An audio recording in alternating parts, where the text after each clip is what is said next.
Hey creators, in this video I'm going to teach you how to get started using custom scripts in Stream Avatars. For this example, we will create a script that greets the viewers in chat when their avatar has spawned in. In future videos, I will be covering scriptable blocks, more advanced scripts, backgrounds, and block types.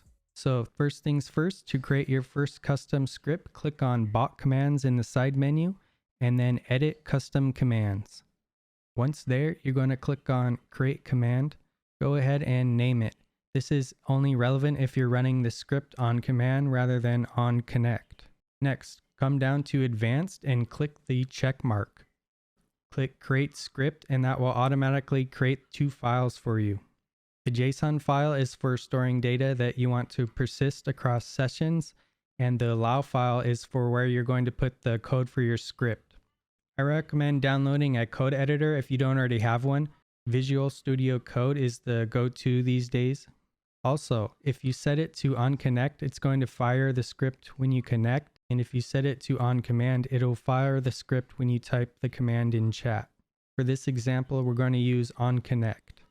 Make sure to click Save and Edit, and then go ahead and open the LAW file in your code editor.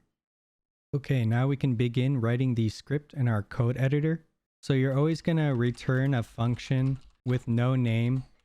And in the body of this function is where you're going to put your event listeners and things. To add an event listener, you just say add event. And then you specify what type of event. There's many that they provide, such as on avatar change, on new follower, on new viewer, on subscriber, etc. We're going to use the on avatar spawn event. And then we're going to pass it in a callback function called greet viewer. Next, something we need to add for it to work is keep alive. Okay, now we're going to create our callback function. And we'll call it greet viewer. And we'll pass in the user as a parameter. And close the function with the end keyword.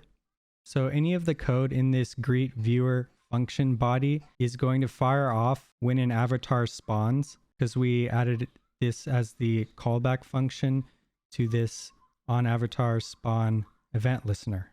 So what we want it to do is write to chat, and we're just going to welcome the viewer, welcome to the stream, and it's going to be 2 periods to concatenate strings and variables. We're going to say user.displayName camel case. Because we passed in user as a parameter, we have access to these properties. And we'll do 2 dots. You spawned in as user.avatar. And then I'm just going to add one of my Twitch emojis, my hype emoji, to it. And there you have it. That's the entire script. Pretty simple. Now Control Save, and we'll go test it out. Highlight Stream Avatars and click F5 on your keyboard to refresh after you have saved your code. I'll spawn some avatars in to test out the script, and you'll see it's working. Whenever an avatar spawns in, it'll greet them in the chat and tell them what they spawned in as. Also, I should mention, if you want to access the console so you can read your logs, press Ctrl-Alt-C on your keyboard and type LAW. This will open the console for you. To close it, type LAW again and press Ctrl-Alt-C on your keyboard. So yeah, there's kind of an introduction for you guys. The programming language we're using here is called LAW. It's a general purpose scripting language created in Brazil in 1993. Its main use case these days is to extend applications written in C. Normally you would have to set up an environment, but Stream Avatars provides us with this sandbox that includes an API and helper classes. There's good documentation on the Stream Avatars site with code references to their API. Yeah, it's a really powerful tool. You could create anything in your wildest imaginations. But yeah, I think that's everything I wanted to get across in this video. I'll see you next time.